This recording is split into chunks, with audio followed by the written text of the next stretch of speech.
Welcome to Ed Fluential Sports, where passion meets precision. It's our host, Ed, diving deep into the plays, players, and stories shaping the game. Make sure you leave a like on the video, subscribe to the channel, comment, and share for others to see.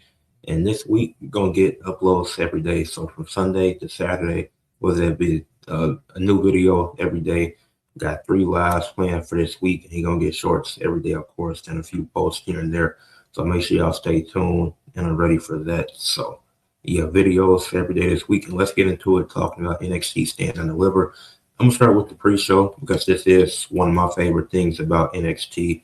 As far as their pay-per-views, they always have at least one pre-show match. Like AEW, TNA, they do, New Japan, they all do it. They have pre-show matches on their pay-per-views. And the main roster is not any pre-show matches. I know main event exists, but they just come on right before Raw. So that's on TV. But I'm talking about pay-per-views. It's been a while since the main roster did pre-show matches for the pay-per-views, like at least one. NXT gave us one, and it was a good match. It was Hank and Tank teaming up with EK Prosper, aka Eli Knight. They changed his name for reasons that I kind of understand, but it is what it is.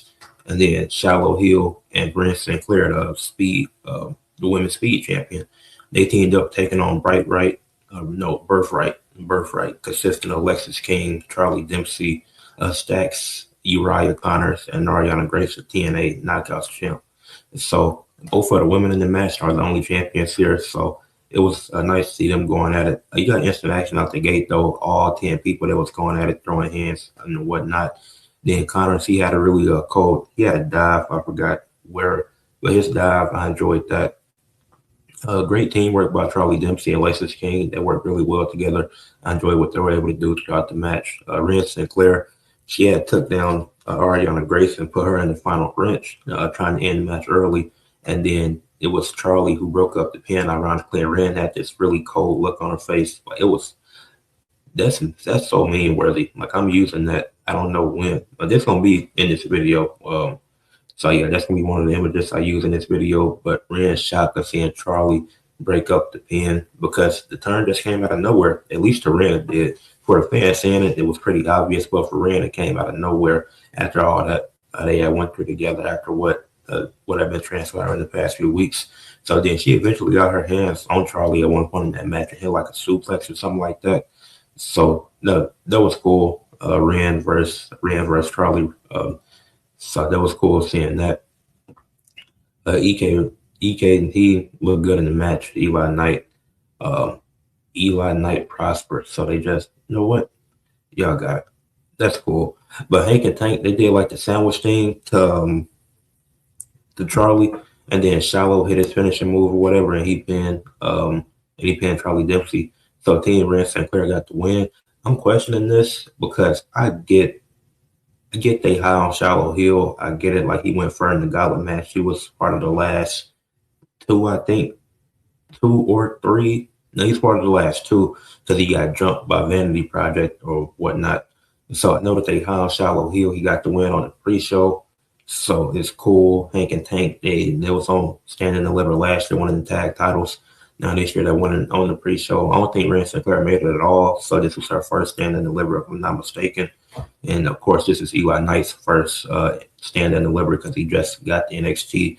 So the face team getting the win, I understand why they did it, but I think Birthright would have benefited more from getting the win because you need to establish them as a heel faction. So they're losing because you built this up a little bit with them kind of being like the NXT outlaw. The Outlaws, they interfere in the TNA stuff.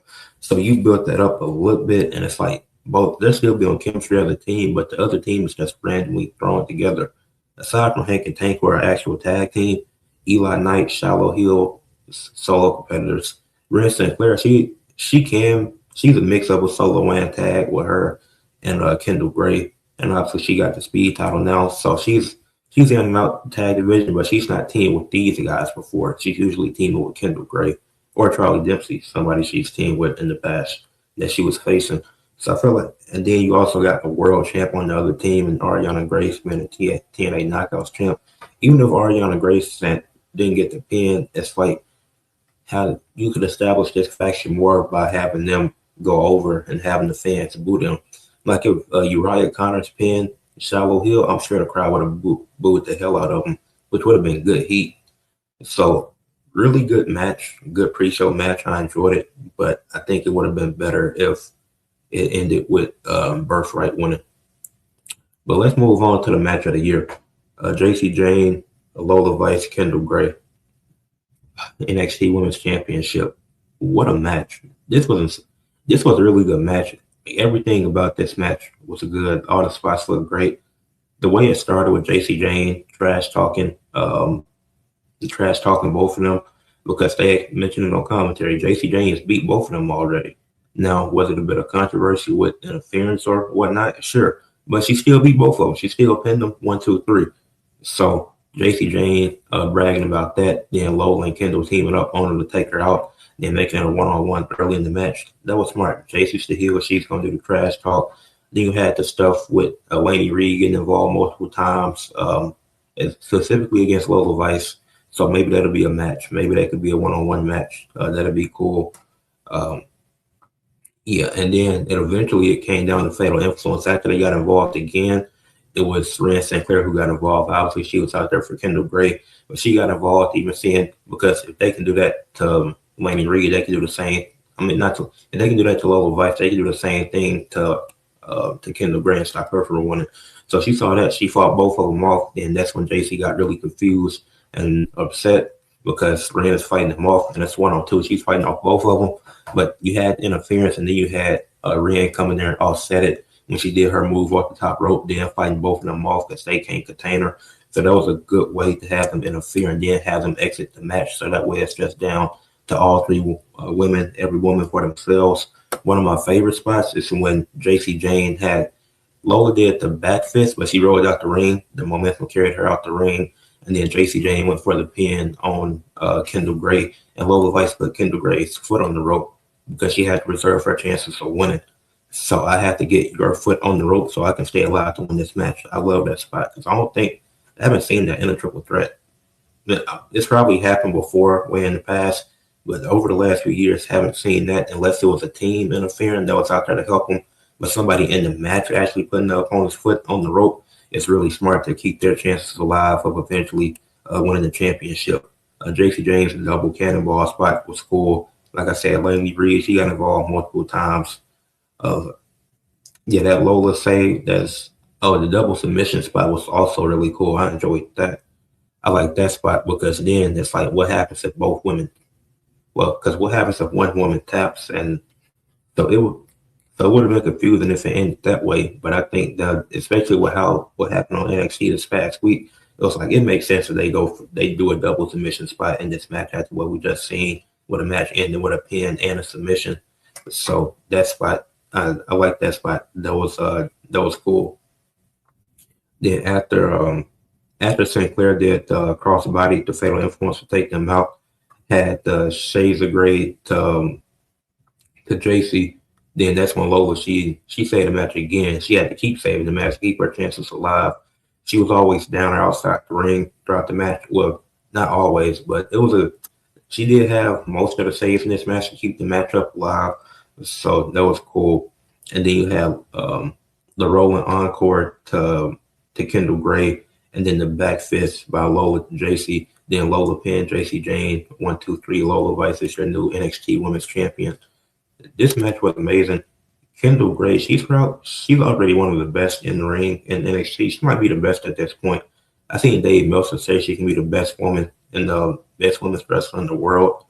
In the ring, yes. Overall, hell no. I think overall it's still some improvement, especially as far as character work goes. But in the ring, she's really good. She's really talented. So they all did their thing. Like I said, the interference is being offset with Rhea St. Clair getting involved against Fatal Influence. All three women had a good showing in the match.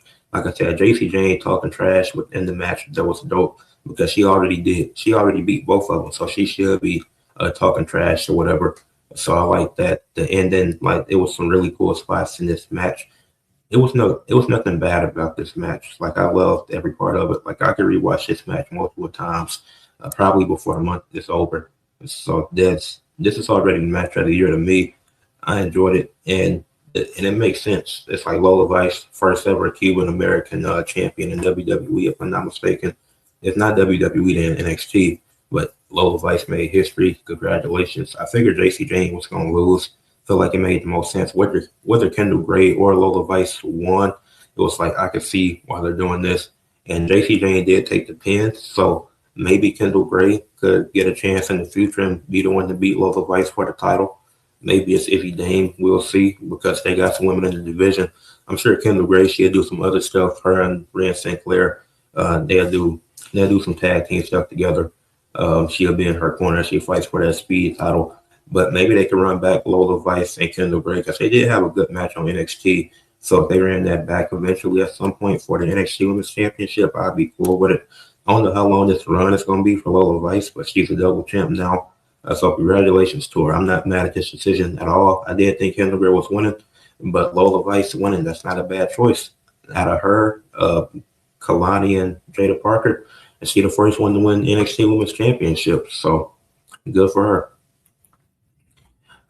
The Vanity Project versus Los Americanos. This match was good. Wasn't really excited for this. I'm just glad.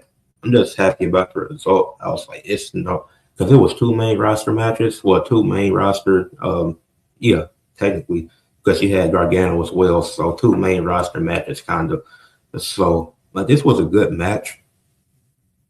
Uh, they had the Americanos having different fits, like the gold fits were cold. I did like those. I can't fake it. I like those gold fits that they had, but it was Bravo and Brad Baylor. I think that's how Brad Baylor. Yeah, Brad Baylor. They started the match. Yeah, I'm finally able to recognize all three of the Vanity projects, so that was cool. But yeah, this was just a good match. There was really nothing more to it. It's like I don't think the Los Americanos should have been in this spot. I feel like another team could have used this in NXT because you can use them on the main roster, have them fight for the men's tag team titles, even if they don't win because they didn't win here, or they could go to the AAA tag titles. I feel like they're taking spots from other NXT teams like Dark State, like Hank and Tank, like like OTM, etc. Like it's other teams who you have on NXT that you can use and be put in this spot at Stand and Deliver because it's NXT's biggest event of the year. Like they've had a few tag matches on NXT and they get to be on NXT's biggest show. It shouldn't work like that. But it was some great heel work by the Vanity Project. They're really good heels. Like their tactics, and I don't know how Los Americanos could be faces when they're trying to cheat to get the win. So the Vanity Project reversed that. So they cheated themselves. They got the win. They retained the titles. The boos rained down, and I love that. As they should be. They should be getting booed. This is good heel work. They're a great heel faction. They're doing their thing. They retained the tag titles. There was no reason for them to lose at all. So really good decision. Good match. Nothing more to it. The Americanos, they try to cheat themselves, so you can't be mad at them for cheating. So I like this. I like how the crowd booed Vanity Project because they're real heels. They're establishing them as a heel faction. I'm enjoying what they're doing. Now, there's something else they could have did to establish them even more as a heel faction involving, I'm forgetting the guy's name, because you got Jackson Drake.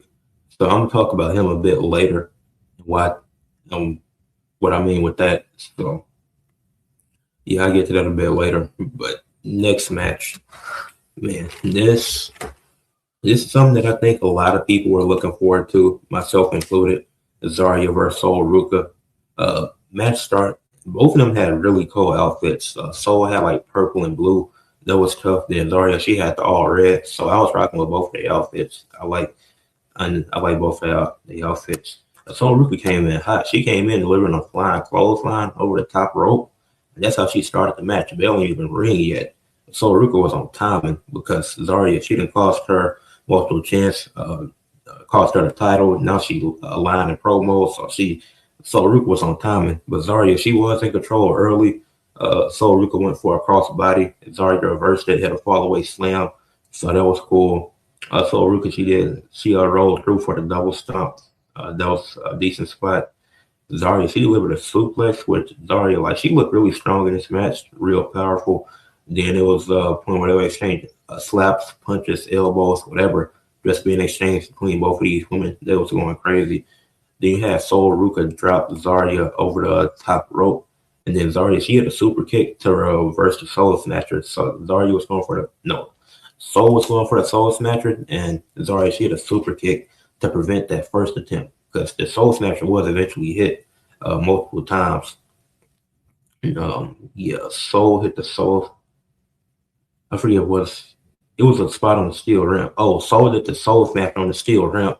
Then she did it in the ring again. She hit two Soul Snatchers, and Zarya still kicked out.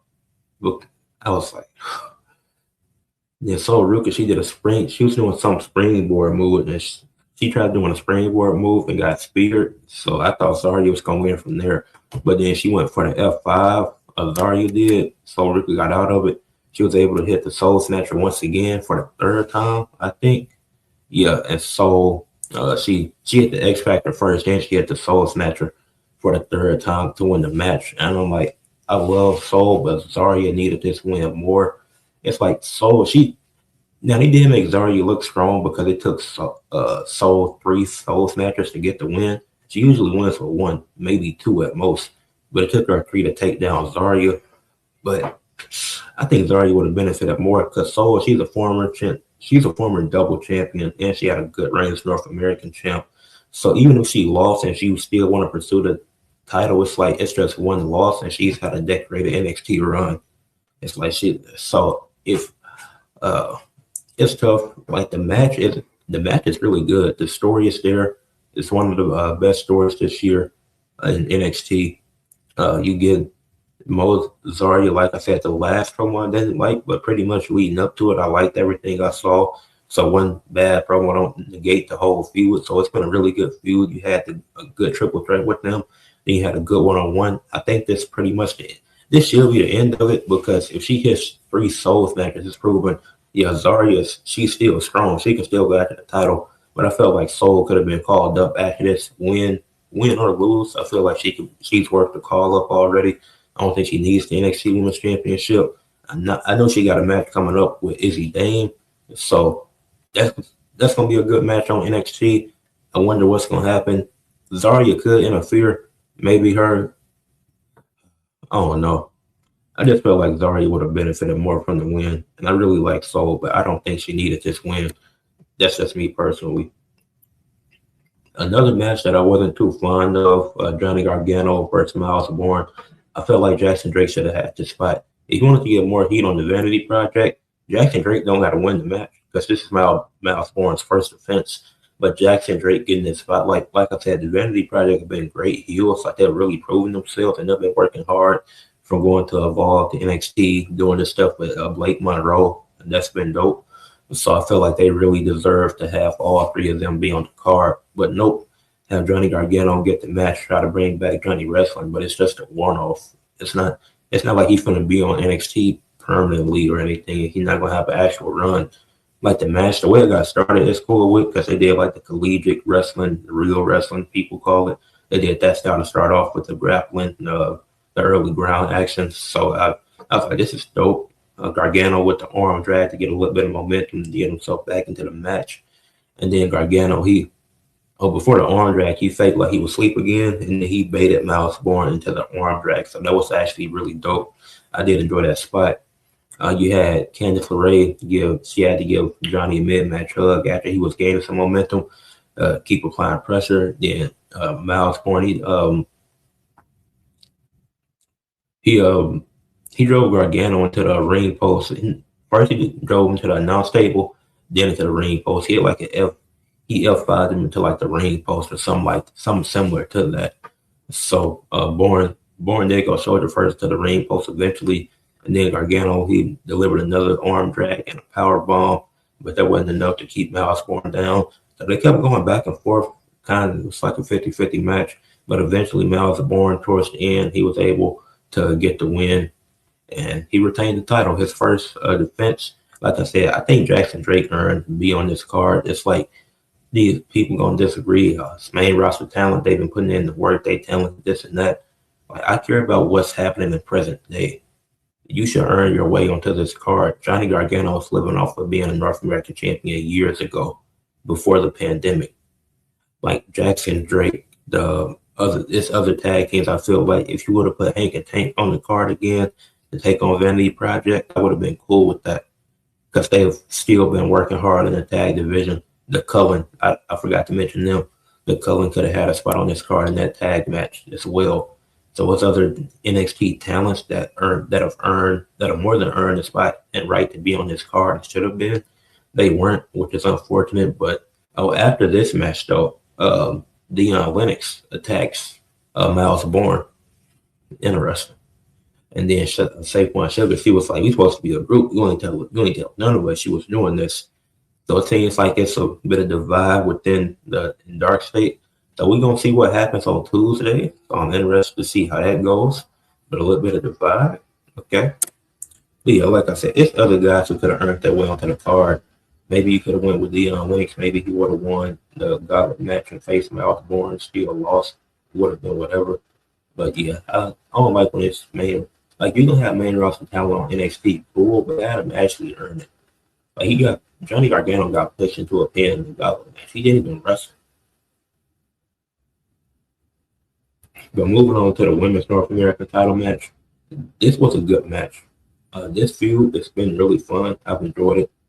Tatum Paxley champ taking on Blake Monroe. Obviously, Blake lost it due to a botch by Thea Hill. So, but this match delivered. I enjoyed every bit of this. Pax, the ref was like, "You gotta wait till the bell. Wait till I ring the bell." We could have been rung the bell because they were standing face to face. So Paxley, she was like, "I'm not listening to you. I'm just punching the shit out of Blake." And that's what she did. And she just punched Blake. And then Blake, she ended up dropping Paxley on the apron. And then Paxley seemed like she had hurt her shoulder. So they were selling that throughout the match. So that was cool. And then Blake, she was applying pressure to Tatum's neck and shoulder after that, focusing on that injured shoulder of Tatum Paxley. Like I said, I'm pretty sure that was part of the match for her that had an injured shoulder spot. So that was cool. And you had a barrage of kicks. They were supposed to turn each other down. Then they started kicking the hell out of each other. Then Tatum, she delivered a power bomb. But Blake, she rolled out the ring after that, which is really smart, good ring IQ. Blake, she exposed 2 turnbuckles, the bottom and middle, I think, or top and bottom. But anyway, she did like a headbutt, I think, and Tatum Paxley ended up hitting one of those exposed turnbuckles. And even after Blake went for the pin, Tatum still survived. He kept going, and then she hit the I don't know what it's called, the cemetery drive or something like that. Whatever it's called. Tatum Paxley hit her finisher. She retained the women's North American title. That was fine either way. I felt like either one of them could have won and it would have been fine. But Tatum did have a short NXT championship run as women's champ. So I'm glad that the North American title run at least seems like it's going to be longer, which I actually like. It's at 28 days now. I think she had the women's NXT title for a month. So I'm glad that she's getting a longer reign with a different title now. So yeah, great match, great feud. I don't know if it's over. I mean, it probably is, but because it's like every feud that you got to think about it. It's like the men's, like the Gargano Miles Bourne stuff, that's pretty much over. Vanity Project Los Americanos, that's dead. JC, she's gonna go into something else with Fatal Influence. Like that's gonna be the story. Kendall Gray, she's gonna have to reset. Then Lola Vice, she's gonna get new challengers. So then Zarya Soul, that might not be over. So this might get a second match. This might not be completely over. We'll see. Because most of the other matches seems like it's pretty much over except for Zarya Soul. And I also think the main event, I don't know where any of these guys go from here, which I kind of like because I like that it's a new direction now with this. Joe Hendry taking on Ricky Saints, Tony D'Angelo, Ethan Page. Joe Hendry had to lose. He had a good run, 60 days as champion, had a good run, but it just made it's a fatal 4-way, so him losing makes the most sense because the lower chances of winning, you got 3 other guys and then also 2 of the guys were former NXT champions, one's the current NXT champion, and one guy never won it. So now Joe Hendry retained. I don't think it would have been a bad idea because I do think Joe Hendry is great in its own right. But all 4 guys are really good. They've had good promos, good segments, good matches leading up to this. So it's been some really good storytelling within this four-way match to build it up and be worthy of a stand and deliver main event. Same way you had a triple threat main event last year with Javon, Trick, and Oba. Like a fatal four-way main event can work even on the main roster. You just have to build the story right. And that's what NXT did. And so Ethan Page, Ricky Saints trying to work together early. That didn't last long. It lasted longer than I thought. Like they did a really good job with it. Like it lasted a little minute. They was doing their thing. And then you had Tony D and Joe. They teamed up for a little bit to isolate them. And then they started going at it. But then Joe and Tony, they're not like, let's just team up the whole match. They teamed up to take them out. Then they just started going at it. So then eventually Ricky and Ethan, that stuff blew over. Joe Hendry, he did like the dive over the top rope onto Ricky and Ethan. So that was called Tony D. He handed out suplexes to everybody. It's like he was Brock Lesnar. So Tony D was going crazy in this match. He delivered a few spears, spearing dudes like Roman Reigns out there. Like Tony D looked really good in this match. And Tony D did end up coming away with the win and becoming NXT champion for the first time ever. Now it's a lot of people is wondering, is he a Triple Crown champ now or a Grand Slam champ? Because do you count the Heritage Cup? I don't think the Heritage Cup is a championship, but let me know what y'all think. So if you consider the Heritage Cup, then he will be a Grand Slam champion. But if you don't, he'll be a Triple Crown champ. Either way, it's still an accomplishment. But let me know what y'all think. This was a great match, though. Tony D, his goal. Take out Dark State, win NXT Championship. Check. He's done it. He defeated everybody in Dark State. He won the NXT Championship. So, hey, he accomplished what he needed to do. Now, I can see them running back the Dark State thing because Dark State, if Deion Lennox wants to give all of them opportunities, then maybe Sugars goes after the NXT title. Maybe he's Tony D's first opponent. Maybe you run back the Dark State stuff just for a little bit, and maybe Sugars losing is what causes a rift in what causes a bigger rift within Dark State. So yeah, this was a great main event. Like I said, the story was there. You had great matches leading up to it. The promos hit. Everybody's character work has been really good, building up this feud. Then you got a great fatal four-way. You can tell a feud and story with Ricky and Ethan following this. They could have another one-on-one match. If they did go one-on-one at Stand and Deliver last year to start the show, I think. And this year they main evented the show. Now, Joe Hendry, what you do with him, you could have one of your top heels. Maybe if Jasper Troy wins the Battle of the Big Men, maybe Jasper Troy can go after Joe Hendry and you can tell that feud.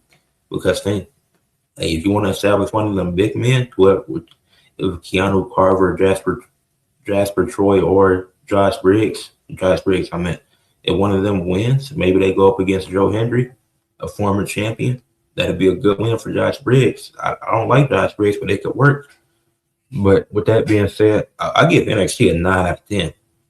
This was a great Stand and Deliver was nearly perfect. I give it a 9 out of 10. I think Birthright should have won, and I think Zarya should have won. The match is delivered, but I think them two winning would have made things perfect for me. But it was still really good. It was enjoyable. Did have a lot of ads, but it was free on YouTube. So WWE had to make that money somehow. So for us, it was free, kind of, because we didn't have to pay anything. But they still made a lot of money with all them ads in between the matches. But this show was fantastic. This show was awesome.